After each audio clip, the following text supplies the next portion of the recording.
Yun, tapos na magdamo. Malinis na yung tambayan ko. Ayos. Pwede kaya isahog yung mga yun sa bungguf.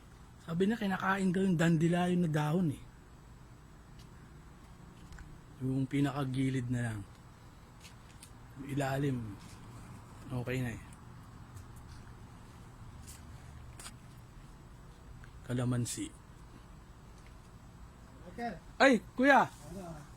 Ay, salamat po! Tikman yung mga beans. Oh. Opo, thank you. Ito yung tanim nyo, no? Okay. Salamat po. Opo, thank you.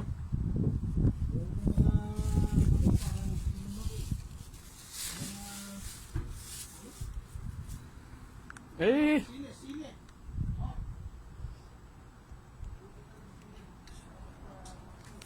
po, sige po. Ang mga ganda yung garden nyo, oh.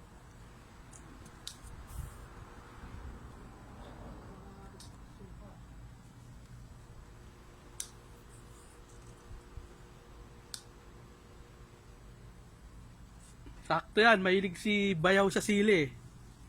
Wala naman ano to eh. Anghang?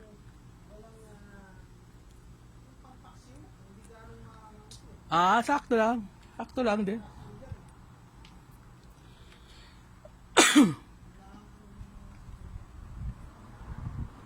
Ang ganda ng tanim nyo, no? Kaso pagdating ng winter, wala na. Wala na. Game over na naman, no? Hindi naman pwede pasok lahat sa bahay. Next year ulit. Hindi, parang libangan nyo lang talaga yan, eh, no? Oh. Ay, sige po. Thank you. At saka sayang kasi yung summer eh. Oo nga po, sayang. Malilibang ka na. Magkakaroon ka pa na. Supply ng gulay, no? Oo, ano kayo, mayroong libangan. Sige po, thank you.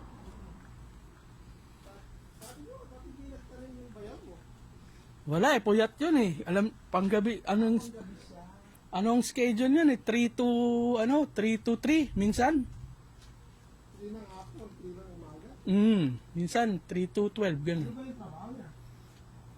Sa railway yata siya, Sa? sa railway. Ano? Railway. Ah. Yan. Sige kuya, thank you ha. Backyard farming ni kuya.